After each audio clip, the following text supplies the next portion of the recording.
अथ दशमोऽध्यायः। श्रीभगवानुवाच भूय एव महाबाहो शृणु मे परमं वचः यत्तेऽहं प्रीयमाणाय वक्ष्यामि हितकाम्यया। न मे विदुः सुरगणाः प्रभवं न महर्षयः अहमादिर्हि देवानां महर्षीणां च सर्वशः।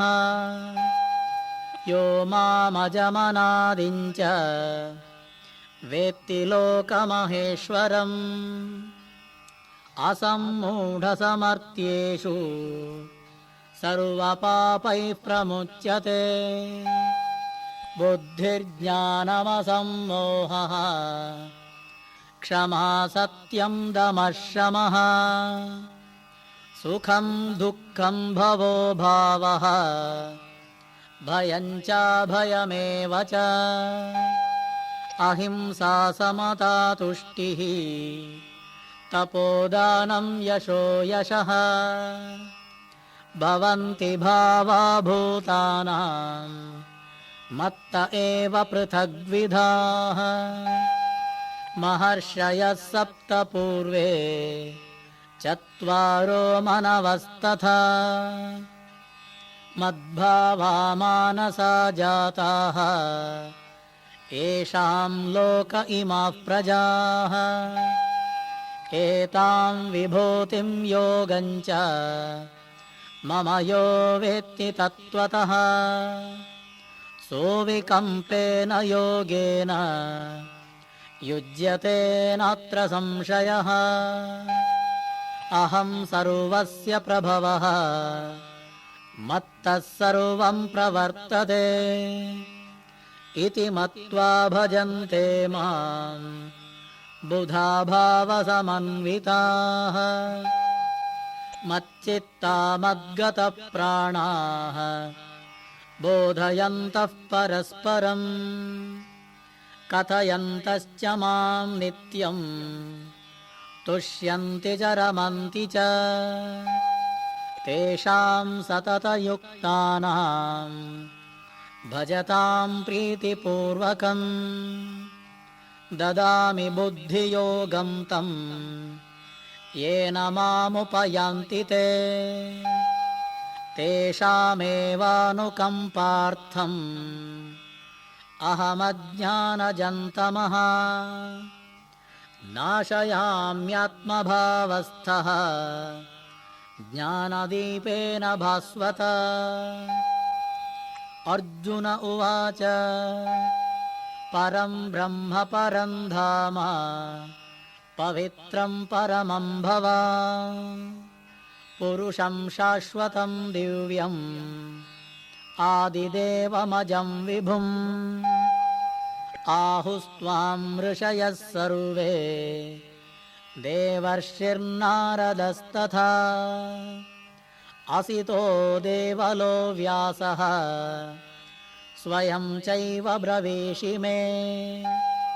सर्वमेतद्वृतं मन्ये यन्मां वदसि केशव न हि ते भगवन् व्यक्तिं विदुर्देवान् दानवाः। स्वयमेवात्मनात्मानं वेत्थत्वं पुरुषोत्तम। भूतभावन भूतेश देवदेव जगत्पते वक्तुमर्हस्य शेषेण दिव्या ह्यात्मविभूतयः। याभिर्विभूतिभिर्लोकान् इमां स्वं व्याप्य तिष्ठति। कथं विद्यामहं योगिन् त्वां सदा परिचिन्तयन् केषु केषु च भावेषु चिन्त्योऽसि भगवन्मया। विस्तरेणात्मनो योगं विभूतिं च जनार्दन भूयः कथय तृप्तिर्हि शृण्वतो नास्ति मे मृतम्। श्रीभगवानुवाच हन्त ते कथयिष्यामि दिव्या ह्यात्मविभूतयः। प्राधान्यतः कुरु श्रेष्ठ नास्त्यन्तो विस्तरस्य मे। अहमात्मा गुडाकेश सर्वभूताशयस्थितः। अहमादिश्च मध्यं च भूतानामन्त एव च। आदित्यानामहं विष्णुः ज्योतिषां रविरंशुमान्।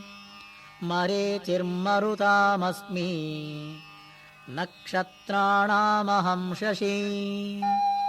वेदानां सामवेदोऽस्मि देवानामस्मि वासवः। इन्द्रियाणां मनश्चास्मि भूतानामस्मि चेतना। रुद्राणां शङ्करश्चास्मि वित्तेषो यक्षरक्षसां। वसूनां पावकश्चास्मि मेरुशिखरिणामहम्। पुरोधसाञ्च मुख्यं मां विद्धि पार्थ बृहस्पतिम्। सेनानीनामहं स्कन्दः सरसामस्मि सागरः। महर्षीणां भृगुरहं गिरामस्मैकमक्षरम्। यज्ञानां जपयज्ञोऽस्मि स्थावराणां हिमालयः। अश्वत्थः सर्ववृक्षाणां देवर्षीणां च नारदः। गन्धर्वाणां चित्ररथः सिद्धानां कपिलो मुनिः।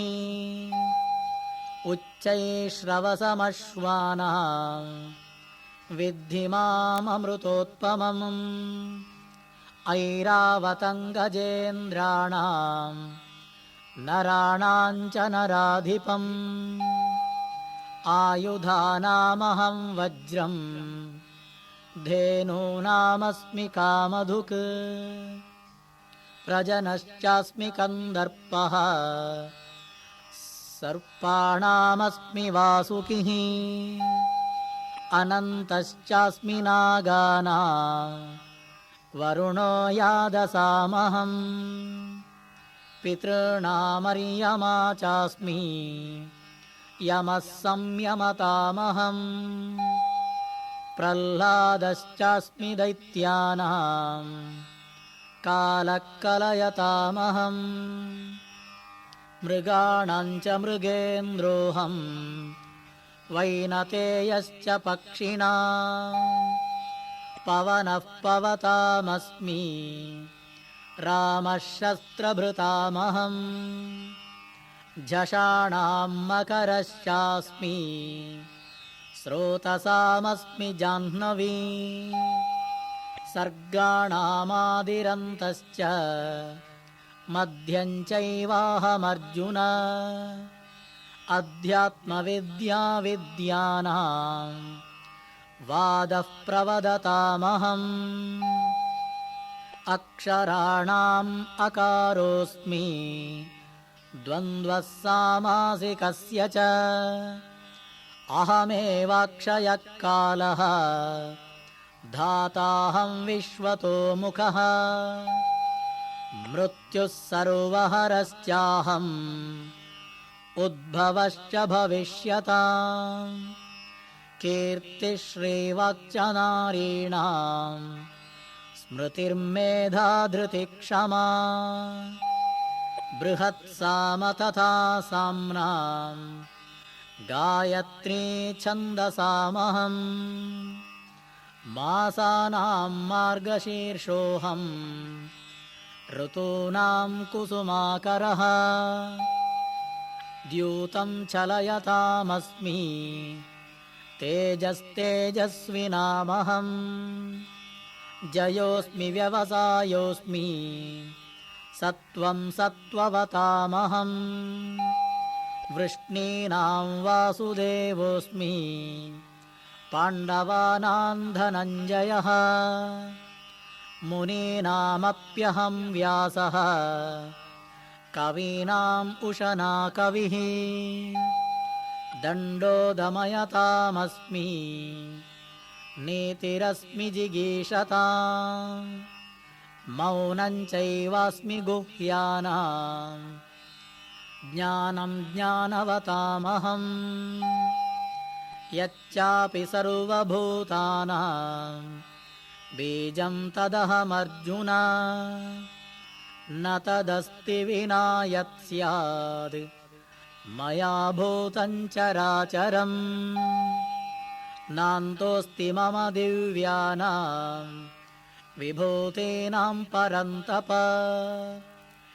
एष तूद्देशतः प्रोक्तः विभूतेर्विस्तरो मया यद्यद्विभूतिमत्सत्त्वं श्रीमदूर्जितमेव वा तत्तदेवावगच्छत्वं मम तेजोंशसम्भवम् अथवा बहुनैतेन किं ज्ञातेन तवार्जुन विष्टव्याहमिदं कृत्स्नम् एकांशेन स्थितो जगत् ॐ तत्सदिति श्रीमद्भगवद्गीतासु उपनिषत्सु ब्रह्मविद्यायां योगशास्त्रे श्रीकृष्णार्जुनसंवादे विभूतियोगो नाम 10मोऽध्यायः।